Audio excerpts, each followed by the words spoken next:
Service Alliance community. How y'all doing today? Brother Doug. I think you must exercise over the weekend. You got a little more energy than is really necessary for a Monday morning. Yeah, gym was 6 o'clock Saturday morning. So there you go, huh? That's still a little sore. Exciting. Yeah. Getting back on the grind. Been a couple weeks not at the gym because of builds and being out of town and everything else. Yeah. It's good. Well, I'm glad I could support you with thoughts. Thoughts and prayers, buddy. Thoughts and prayers. Yeah. Morning, Gary. Hey, so we're talking about one of your favorite topics today. Not about being right all the time, or well, we know Doug is never right, according to Bale. That's right. If it feels good to say in the time of conflict, don't say it. Yeah. No, we're talking about taking that customer noise, the customer complaints, and turn it into something good for your company. I like the complaints. I like the noise. I like the problems. Weirdly enough, because it helps you propel your company forward. If all you're getting is 5-star, 5-star, 5-star, 5-star, you don't actually know what the blind spots are. You don't know what you need to improve. And the reality is we're humans and we suck. So there's something wrong somewhere. And if you're filled with 5-star reviews, there's something wrong with you. Yeah. Feedback is very critical. And like you said, if you have no feedback, that means you're irrelevant. So look for it, dig for it. And it hurts too, a couple times when I was a kid, on the playground, you upset the bully or a big tall girl much bigger than me comes up and punches me in the stomach. You remember that feeling, Zach, when you get punched in the stomach? It's all tight. It burns for a second. You feel upset and humiliated. That's what happens when a customer calls us and begins to tear us down, especially with things that are truthful and it really happened, but it stings for a moment. You got to get right back on it and own it and make yourself better. It does. I've been saying this for years and people disagree with me all the time, but I don't trust an all 5-star company. If all I see is 5-star reviews on your page, I'm finding the next guy.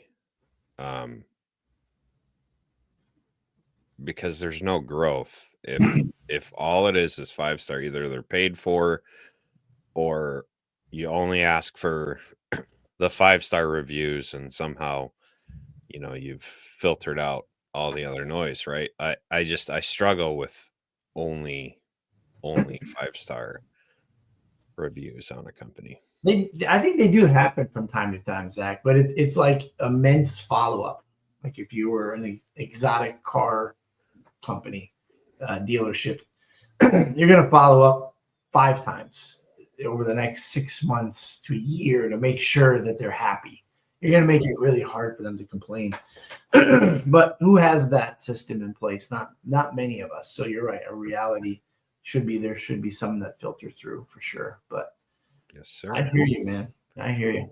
So we're going to kind of break it down today, how we begin to shift the mindset, how we as leaders take action, and then kind of some steps to make this actually happen so that you can get that good feedback and turn it into something great for your company. So should be a good one. I'm looking forward to it. Well, the only way to receive feedback in an honest, in real way is through humility. So why don't we pray for that this week? Let's do it. Good morning, Lord. You made the universe, the stars and the galaxies. You made this earth and everything in it. Lord, you made science. You made everything perfect in its way. And then the fall of our pride has caused you, Lord, to curse this earth. But thank you, Lord, for your son dying on the cross, coming here to the earth and redeeming us. So, Lord, give us that humble, Christ-like heart. Help us with our words, our thoughts, and our actions. Help us be open to receiving other perspectives, feedback. Lord, help us have peace at times of disagreement. Lord, this is a very political and tense time. And as business owners, we need to know that customers are entering in a new space of feedback and approach.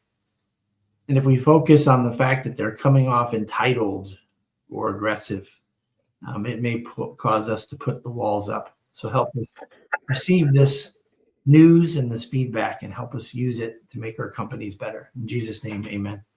Amen. So on that last line of thought from your prayer, I can think back to a time pre-COVID where we had some valid complaints or valid customer concerns, right? And it was a little easier to kind of filter through what was actually like going on. We went through a period of time in COVID where it was just a bunch of angry people. It was just a lot of noise. It was a lot harder to kind of filter through what's real complaints and what's just someone, being an angry person because of the things going on in the world around them. And I think we're slowly swinging back into a time where we can kind of filter through that a little bit easier, right? So positive feedback is validation, right? We all love that. Rah, rah, woo, yeah, 5-star review. But negative feedback becomes the gold that kind of propels the company forward. So Doug, I know you pay someone to help you guys implement EOS. That's a consultant for your company. It's not a small chunk of change, but a worthwhile chunk of change to pay a consultant, right? We haven't. I'd like it. Oh, you want to. You're mixing up my wants with Fair enough. Not yet. I am the EOS implementer. So the company that I work for, we do pay an integrator. Nice. Either way, you're paying for this consulting, right? Yeah. Imagine free consulting. If you shift your mindset about customer complaints, you're getting free consultation. You don't have to pay for it. You're getting free consultation on how to improve your company. If you can filter through the noise, if you can filter, because in every complaint, there is stuff that's just emotional reaction, but then there's reality, there's truth within those reactions. So imagine being able to have this consultant, your customer, give you some free advice to improve your company. I love it. I think it's fantastic. You have to create a space, though, Zach, for that type of feedback. You have to make sure you're available. Waiting a week to get back to a customer that's been trying to reach you about an issue, you're already in the hole there. You're already having to apologize for taking a week to get back. But can you imagine a fast response with an open-minded, tell me about your experience? And, Dean Landers, a long time ago, gave me and probably others this same question that we should ask customers. Help me understand what we've done wrong. It helps them stay on track as they try to bring in everything under the sun.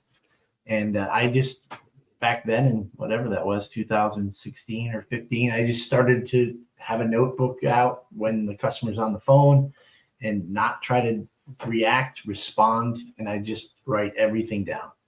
And then I put a little star next to everything that we did wrong. And often, Zach, they're complaining about 3 things, and I have 11 or 5 or 10 things, things that the customer didn't bother them. Yeah. Like, so you're supposed to call, and all of a sudden my front door is being knocked on, and your guy's there. He didn't even call, and he's on his way. They're just bringing that up as a matter of fact, but not as one of their frustrations. And I'm writing that down. I'm like, what the heck? That was a promise that we made. Right. We made a promise that we would call when we're on the way. So subconsciously, the customer doesn't even already realize those little broken promises that aren't even hitting their radar are developing a tension inside of them. And they need to let it all out. So you need to just listen and write it down. Yep. Well, that's a step 1 for me. Well, and that goes to what I talk about. It's very hard to be an operator on the road. Right. It makes it harder to receive that feedback. You do have to train your team to be able to listen to that. But then you still have to be able to respond in a timely manner. When you're out running service calls, it's extremely hard to accomplish that. And so I always encourage anyone, get off the road if you can, as fast as you can, or make sure you have someone that is absolutely dedicated and empowered to handling those customer complaints, because it has to be filtered through, it has to be listened to, and then some action steps need to happen. Right. Yeah, see, that's I mean, that mindset, there and we've gone through both extremes, right? We've gone through, customers absolute idiot, who cares, to customer is always right. The truth is in the middle, right? We got to find that middle ground, and that's shifting shifting that mindset. So don't, as you're tracking this stuff, make sure you're not just tracking the positive, but you're also getting and actively looking for the friction points, because otherwise you won't see the danger points, right? So, there's some people that word it, if you've been happy, give us a 5-star review. You're discouraging the people who have valid complaints and valid criticisms that can help your company to not give you feedback. So find a way to really truly ask for that pure feedback, whether it's an email, a phone call, whatever. Well, I think well, firstly, Andrew, I had to Google that really quickly because I think I was like 10 in the 90s, so I didn't know what a comment box was, but I get it now. Yeah. I think even being more bold and saying, your feedback is important to us, and asking them, what would you do differently if you ran Action Appliance? Yeah. That's opening the gamut, not to just negative experience, but you're now collecting from your secret shoppers, your loyal customers. What would you like to see that we're not doing? And now you're really hitting the source, instead of, you can read a book, successful business person who came up with a sort of a neat way of reaching it, getting a new creative way of servicing customers. But we have our own database. It's our very own customers, right? So, yep. And it's funny how it's about mindset. You and I know that, Zach, 100%, right? So like, when we used to have weekend service on call, and that was back when Andrew was in diapers. No, there isn't it's not something we can do any longer. But it's funny when a customer calls me I'm speaking to a customer, and they say, the text said he was going to come out on Saturday or Sunday. And because that's so ludicrous and ridiculous, my response to their comment can come off like, yeah, okay, man. Like, we haven't done that since 1995. So I'm pretty sure my tech Right. didn't say that. Now, that's not what I'm saying, but that's what I'm thinking in my mindset. And everything that I say, even on a phone, the tone is going to be sort of disrespectful, or doubting them. And that's just shutting the door in our conversation back and forth. So we have to be careful not to shoot people down with their thoughts. And again, that's an example of low hanging fruit, because we know that there's a whole bunch of stuff in between the gray area where your employees said this. Well, maybe it was interpreted wrong, right? So we have to look at it like we're a judge. Put your robe on. Put your robe on and listen to it and ask great questions from a neutral party perspective to try to get the facts. The customer can sense that neutral tone. Absolutely. Absolutely. That is such an important thing to figure out how to accomplish. And I think the best way to begin to shift this mindset, and we'll talk about it more later, but don't take it personal. You really have to go from that neutral, that kind of neutral point. Um, are you widening where you're listening from? Mm. So if you're only collecting it from phone calls or you're only collecting it from your Google reviews, there's other areas where customers are talking. Are you paying attention there? Are you paying attention on Nextdoor? Are you paying attention on social media? Do you have some system in place to be able to listen in all these different areas and really gather that most neutral opinion? If you don't, it's something worth looking into implementing. Because a lot of times, being a person who doesn't like conflict, if you're going to go somewhere where it's not going to be conflict, but you can voice your opinion. So if it feels like there's going to be a place of conflict, there's a large percentage of the population that will veer away from that. And if you're not actively seeking it, you'll never know what's going on. That is true. That is true. You have a program or a subscription to Send It Out cards where you can just send a greeting card out, personalized, and it'll be printed in handwritten type form, all that stuff. I love sending feedback after, especially when genuinely we made a change to our procedure or our script because of the feedback that they gave. Mhm. And it just comes from me. I mean, it is a computer printing. Yeah. Because I have terrible handwriting, so they don't know that. But Yeah, you don't want to see my chicken scratch on a card. that's right. That's right. But and a lot of times, we have a leadership meeting once a week where we hone down things that we could change. But if I know it's something we have to fix right away, I'll fix it and send that card out. Talk about partnership with your customers, right? Yeah, actively, and that's another piece we'll talk about later as well, is closing that loop and letting the customers know that you've actually taken care of the problem. One of the last pieces in changing the mindset is the 5 whys.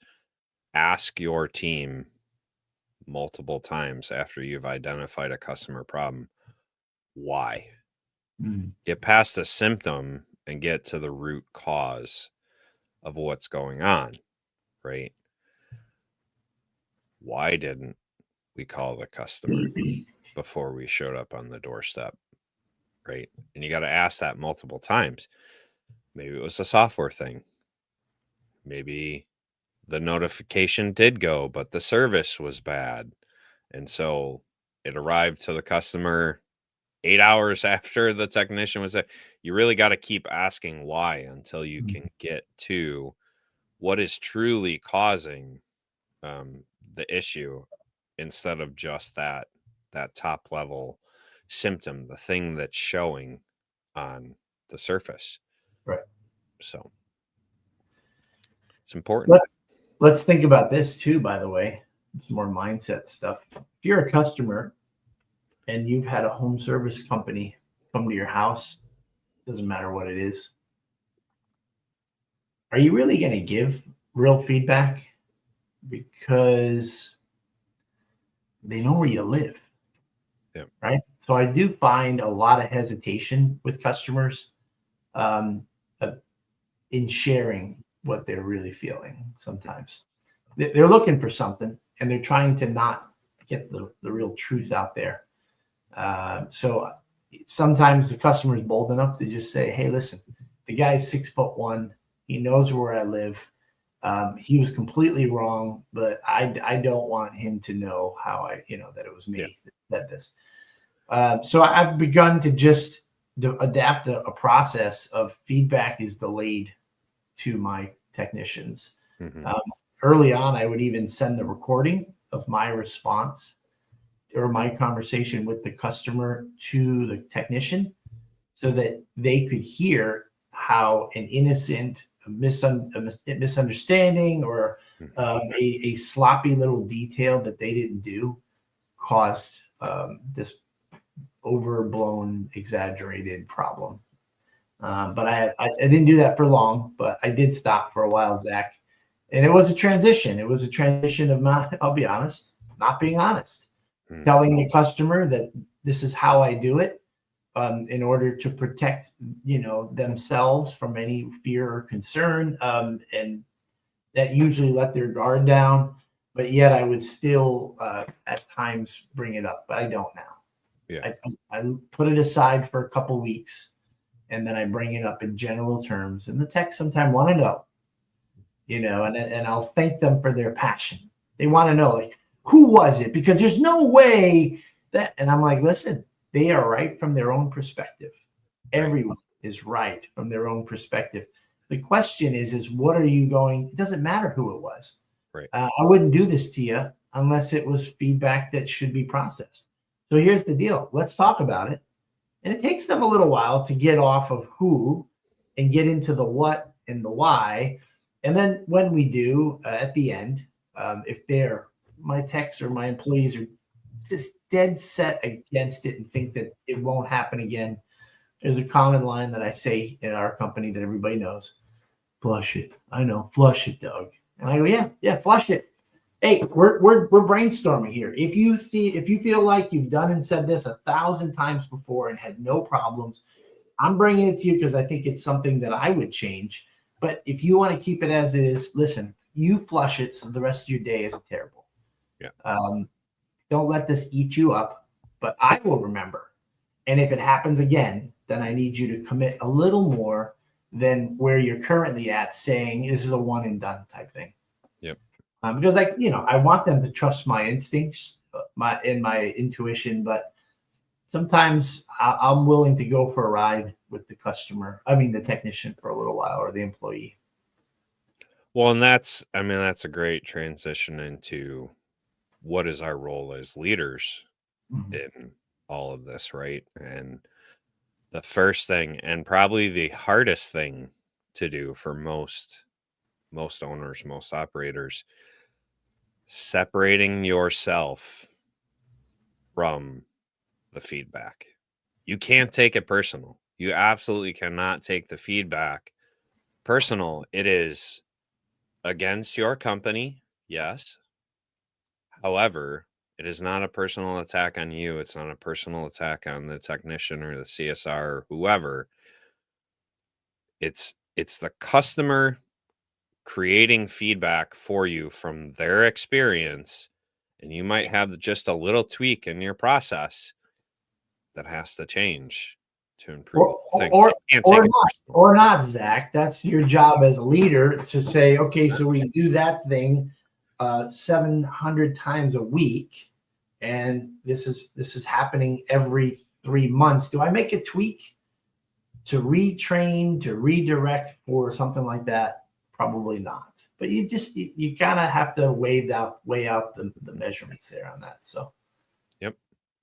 Yeah. But so when you use the word tweak, though, I thought you were going where where a customer gives you some feedback and you've heard worse, but for some reason they know your kryptonite and they say something that just tweaks you, and it's a never win situation. Once you've been tweaked, if you respond and embrace that, if you put kindling on that little tweak, whoo, it's going to turn into a fire, right? So that's why if it feels good to say in the time of conflict, don't even go there. Don't bother.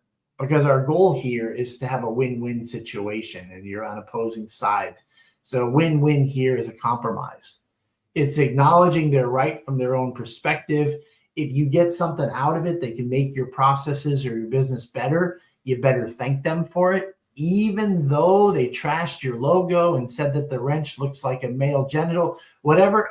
No, that never happened to us. We don't have that. But whatever weird thing comes out of people's mouths when they're emotional and they're upset, you just can't take it personally. And that's exactly what I mean by tweak, right? You got to find that compromise, and it might just be a very small pivot. It might be in your tone. It might be in your communication. It might be whatever. It could be nothing, but nothing means acknowledging the customer and their feedback, right? It's these small things that add up over time. It's not like big sweeping changes. And Andrew, I can't imagine how to not take it personally. Easy, one of my biggest flaws. You are not alone. This is the hardest practice, and that's why it is the first practice, is separating it from yourself. It's the hardest thing to do, but it's the most important thing to do, is to not take it personal, to find that neutral ground. So yeah, you're not alone, man. You're absolutely not alone. Look at Zach. He's feeling good. Now, I'll tell you something, Andrew. One of Zach's most favorite books can help you. Now, no book or any message, it often doesn't just change the way you're wired. Like, for instance, Andrew is just an incredibly humbly proud business owner. Like, the guy has been just leveling up year after year because he was wired that way. And so he's freaking intense with taking care of the customer. I can remember when he worked for someone else, and if he felt like the customer wasn't getting 100%, he would feel like it's an injustice and want to, take care of the customer. And he probably did. And then other times he probably did stuff he wasn't supposed to and go above and beyond, and probably had a couple arguments with the owner. That's his superpower, but it's a double-edged sword. And it might be, Andrew, that eventually you'll have to find someone in your company to do that job. Right person, right seat. Mm-hmm. Because if hearing that feedback drains you, then that's not something you can sustain long-term, right? So 6 Working Geniuses, that might be one of your frustrations, Andrew. And so you know what? You hand that off to someone else that can take the feedback, filter it, and then give you the good stuff that you can make better. Yeah, and so that was in my encouragement. Like, oh, by the way, the book is Zach's favorite book is called The 4 Agreements. The poster of Be impeccable with your word. Do not take anything personally. Assume the best of others, and remember, every day, just do your best. And it's going to be different each and every day. But that bullet point number 2, it's a very anti-Chicagoan thing, which is to not take things personally. Highly suggest the poster. No, but so that was my point. Like, get someone in that position. If you're on the road, get someone who can really handle that feedback and empower them. Be the leader, empower them. How many times have we heard, I need to speak to the owner? Well, listen, this is my responsibility. I have the power to make the change. Help me help you. Let's go through this. Make sure that person, whoever it is empowered to take that feedback, to filter the feedback, and then pass the changes that need to the owner, and then have those changes filter through the company. his favorite poster is the 4 agreements.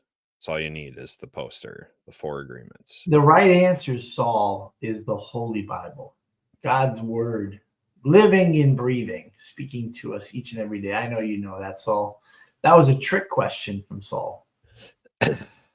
So we got to break down the feedback in silos. Which part of the process broke down? So as you're taking your notes, whoever it is taking the notes. Is it in the intake process with the CSRs? Is it in the communication in the meantime while the customer is waiting for the service call? Is it at the service call? Is it the follow-up after the service call? Where in the process did this customer experience it, or did they experience it in all the silos and then put each of the complaints in their individual silos? So the hardest part is identifying what part of your processes do you have, and then when you're taking the feedback, making sure each of the complaints is appropriately put into the correct silo, the correct bucket, right? And from the EOS traction world, you would pass that on to the person responsible for that area of the business. You would pass that on to whoever is responsible for that area. So if it was a scripting CSR issue, you'd hand that off to whoever is responsible for that. You might say, well, no one is responsible for that.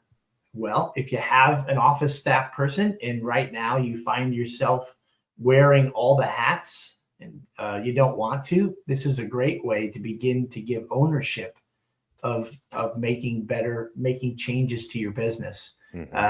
So someone in your office, if they're capable, say, hey, I had this feedback today. Can you look over everything that we say and do? And can you pass along some recommendations well, first off, should we make a change? Mm-hmm. Could this problem happen again tomorrow or next week or next year? And if so, what changes would we want to make? And then the third question is, especially if it's a bit of a change, if it's some work to it, or you're making changes every single day, every other day, trust me, your team is going to get tired of a new script, a new approach, a new rule. So you have to, after deciding, what you might want to do, you have to say, is this worth it? Is this something that will make us better and make a difference? And if so, you have them implement it. And then there's that ownership that starts to happen. So again, from EOS traction, you get to remove the hat of, some of that CSR office administrative duty. And you get to see if that person that works for you has the ability and the mindset and the big picture level to take it, fix it, own it, and incorporate it in the change. It's a real fun thing to do, is to take issues and problems and assign them out to people who naturally should fit in that spot, unless they're already there. So if you're a micromanaging business owner and you're pissing everybody off because you're dipping into their departments, just let it go, man. See what they'll come up with. And they may come to you with an idea that needs a tweak. Thank them for what they did, teach them where it needed to be tweaked, and see if they'll learn. Go, oh, I got it. Now you've just moved them up 10 feet higher from the weeds, and you're now developing a leader through the issues and feedback that you get from your customers. Yeah, I mean, it's right into the next point. You want to prioritize the impact. So whoever it's been delegated to, you need to take the most negative thing, the highest impact negative item that takes the lowest effort to resolve, and make sure that's prioritized first and that process gets fixed. And then down the line, you got to have whoever is in charge of it. If there's multiple complaints within that silo that we just talked about, have them prioritize that order of wins. You want to make sure that you get the easiest thing fixed. Hopefully it's the one that has the most negative impact. Look at Andrew, so many tweaks. It's not that bad. It really isn't. But I mean, just get back to something I was just saying, because I remember this is so great too. We have weekly tech meetings. This happened a few years ago. Managing their parts, especially customer parts that need to be returned. Man, it's a big deal for us. I mean, they don't come to our office very often, so they have to manage it well. And you bring it up to the tech team to try to figure out, remind them of how important it is and what's going to happen if they don't. And there's always a couple guys that just talk a lot, man. And they're always giving you reasons and excuses. And so I remember just assigning them as like a committee, these two guys. You figure it out.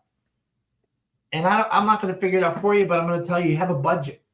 If it's containers for the van, if it's one of those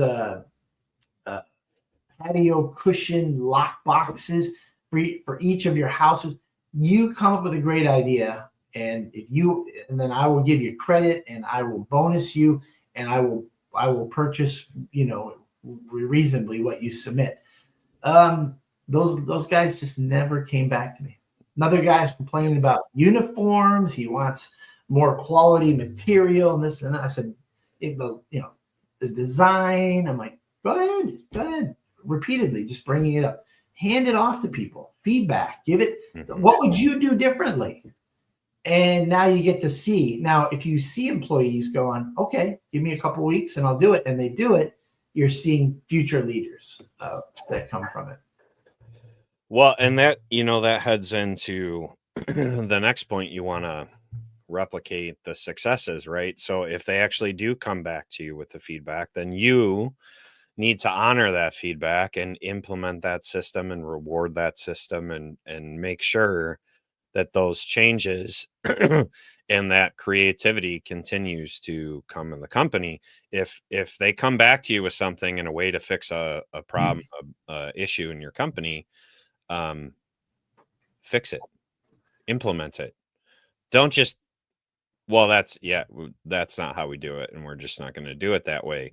You delegated it to them. You signed it to them. Yeah.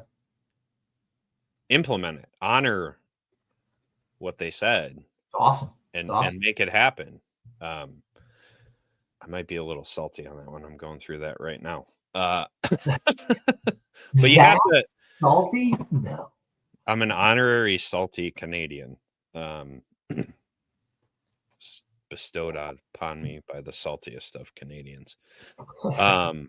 No, but really, you just if someone comes with a solution or a customer comes with this problem and get it, correct it, implement it, take that feedback and actually do something with it, instead of just filing it in the bin and moving on to the next thing. You got to actually take some action. Yep. We got Sean. He's doing his continuing education units over there at Vulcan by watching the podcast. Make a positive impact. That's right. Adequately responding to positive changes can be tricky. Yeah, it can be. Sometimes it's actually just doing the thing, right? If in Doug's example, if the guys who talked about the containers come back and they find containers and they find this thing that works and they prove this thing that works, all Doug has to do is implement it across the board. That's it. But if they don't come to him with it, then it probably wasn't something that was going to work. But if they do, it's on Doug as the leader to go, great, thank you, let's do it, here we go, and make it happen. It's a small thing, right? Like actually acknowledging, hey, great idea, you came to me with it, it's within the boundaries of what we decided, cool, here we go, we're going to run with it, let's make it happen. It's really not that hard. It can seem like it, but it's not. And again, in a world of I don't know, man, giving feedback is the new rage. Everybody just vomits up what they're feeling in the moment. Yep. from every corner of our country and probably around the world. This is the new trend. And these hard swinging pendulums of, working hard to get people to even share what they feel, and now you can't get them to shut up, and they're so rude and disrespectful, and they go on Facebook and Google and they slander the hell out of you. It's this crazy pendulum swinging back and forth, and what we can't do is succumb to it and then shut down and not receive that information. We have to be able to take it and not make it personally, for sure, because that feedback is critical, as you're saying. So that heads into our closing here, the non-negotiable step of closing the loop, right? So the final step is to reach out to the customer who complained and tell them, hey, we heard you, we fixed it. Thank you. You talked about, you have that Cardly that you send out, and you're able to actually close the loop with that customer. If it's a technician, because by Dean Lander's definition, our employees are our customers as well. That's right. It's buying the dang parts bins and putting it on the truck and acknowledging them at the meeting. Hey, this was a great idea. We've implemented it across the company. So and so, came up with this idea. Thank you. Round of applause. Close the loop. Let them know that you heard them. Let them know that it's implemented. Let them know that it's happening and it's going forward. Then that pendulum swing isn't so violent, because it's like, oh, yeah, they actually heard me. All right. Yeah, I brought it up exactly. So you kind of made that point, is that we no matter how extreme it is, we have to respond the same way, because we already know that customers and employees feel honored and respected when their feedback is heard. I mean, like right now, although I was reading in the book of Mark about the end times coming, and how I should not be worried, and I shouldn't be focused on what's going on, and just seek him, right? And be not afraid, and be at peace. If I could just get one person to see, our president the way I see it, I would be so happy for at least a day. But I mean, why do we go and persevere so? I would be. I would. Why do we pursue so hard to get people to accept our way, our feelings, and our opinions? I mean, again, these hard pendulums make it hard. So I think shocking a customer by acknowledging everything that's wrong and this is what we do. I mean, I do mentioning a couple other things. By the way, ma'am, I was taking notes, sir, and a couple things that I wish we had done better. And what happens there is, first they're incredibly critical of the technician.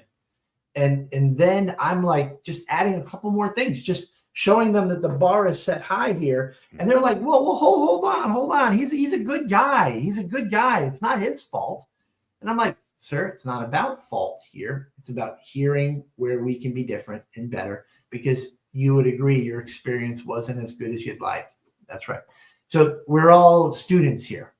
And I'm going to take this information. I'm going to put it on the corner of my desk. I'm going to give it about a week or two. And I'm going to decide if I want to bring it up to the whole team, not you, sir, not your specific example, but of what you experienced.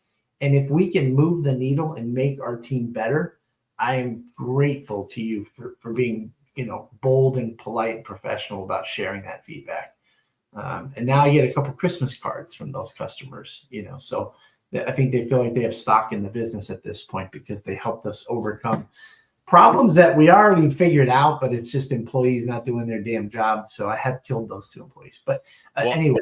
Yeah. And that heads into the loyalty payoff, right? Like that's the customers who have a problem and it's quickly resolved, it's thoroughly resolved, they become stronger, more loyal advocates. They become the best marketing you could possibly have, because you solve that problem. Our 5-star customers tend to never call us again, where our customers who had an issue and we took care of it and we listened to them and they feel like they were a part of the process in making our company better, they share it with the world and they make sure the world knows that we're the best company out there. And they're always going to call us for service, no matter what it is, right? And so that's the payoff that happens when we actually let the customers know, hey, right. You helped us solve a problem. We implemented it. You're the best. Thank you for being a customer. Thank you for giving us a chance to make it right. And now we have someone who's out there marketing, and we didn't have to pay for it. We had to pay with a little bit of our pride, a little bit of our ego, but we put that aside, and we were able to gain a customer through that. And then we have accountability, holding ourselves as well as the team accountable. We have to make sure that these fixes actually get implemented, actually get used on a day-to-day basis if we're going to put it in, because if we don't take the action steps, if we don't take accountability on it, what was the point of all of it? It just leaves us frustrated, and then we end up taking it personally, right? So we have to actually take some action steps, take some accountability at the end, and move on, So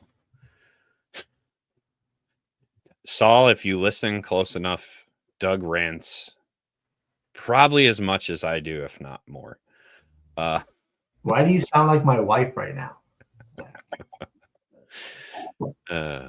She does not have a beard, though. Happens. All right, I have to go. I have tech interviews today. Oh my goodness, everything's flying at 100 miles an hour, and I'm just hanging on for the ride. Well, have a great week, everyone. Yeah. ServiceAllianceGroup.com. Join us, become an all-access member. Next mastermind is on this topic of improving the customer experience with TK, October 18th. So make sure you join us at ServiceAllianceGroup.com. And Doug and I will see you next time on The Morning Grind. Have a good day, everyone. Bye, guys. Thanks for tuning in to The Morning Grind podcast by Service Alliance Group. Subscribe to our channel and make sure you visit our website at ServiceAllianceGroup.com for appliance repair business resources.